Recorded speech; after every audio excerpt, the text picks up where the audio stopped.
हे दयालु, मुझे याद है मैंने आपके ऊपर बाण चला दिया, आपके अंग विदीर्ण हुए, आपके शरीर से खून बहने लगा, लेकिन आप मेरे ऊपर क्रोध नहीं किए, आप क्रोधित नहीं हुए। लेकिन जैसे ही आपके आश्रय में रहने वाले अर्जुन के ऊपर मैंने बाण छोड़ा, आप अपनी प्रतिज्ञा भूलते हुए, अपनी प्रतिज्ञा तोड़ते हुए, और कुछ नहीं मिला तो रथ का चक्का ही मिल गया आपको, और रथ चक्कर लेकर के आप मेरी तरफ दौड़ पड़े। हे करुणा निधान, मुझे याद है आपका वह क्रोध से लाल लाल चेहरा, आपके घुंघराले केस, उस पर उड़े हुए घोड़ों के टाप से उड़ा हुआ धूल पड़ा हुआ, धूल दूसरे पसीने से लथपथ, वह आपके लाल लाल नेत्र क्रोध से सब कुछ याद है। मेरी एक अंतिम इच्छा है। भगवान कहते बताओ क्या इच्छा है। पितामह भीष्म कहते कि उसी वातावरण में कौरव पांडवों का युद्ध होता रहे, मैं आपका उसी स्वरूप का दर्शन करना चाहता हूं। आप रथ चक्र लेकर के मेरी तरफ दौड़ते चले आ रहे हो, और वैसे में मैं अपनी आत्म ज्योति को आपके चरणों में निछावर कर दूं, आप में लीन कर दूं। भगवान मुस्कुराते हुए कहने लगे, महाभारत का युद्ध तो कब का समाप्त हो गया है पितामह, अब इतनी व्यवस्था में कहां से करूं।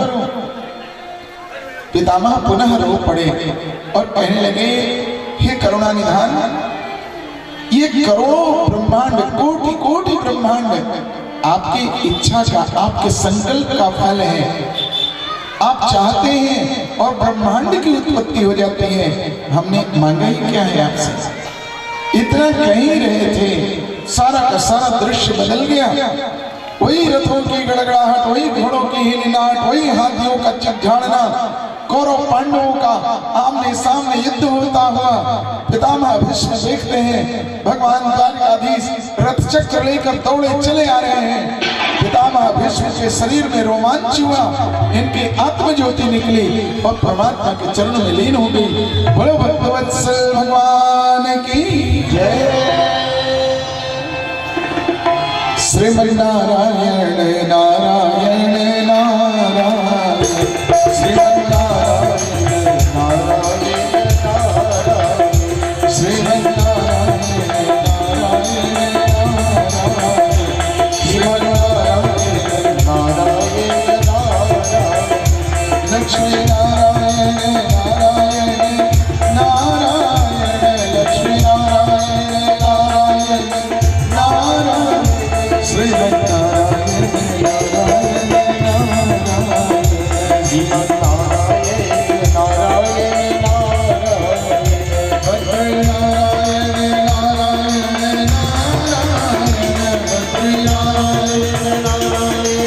भद्रनारायण नारायण नारायण, भद्रनारायण नारायण नारायण, भद्रनारायण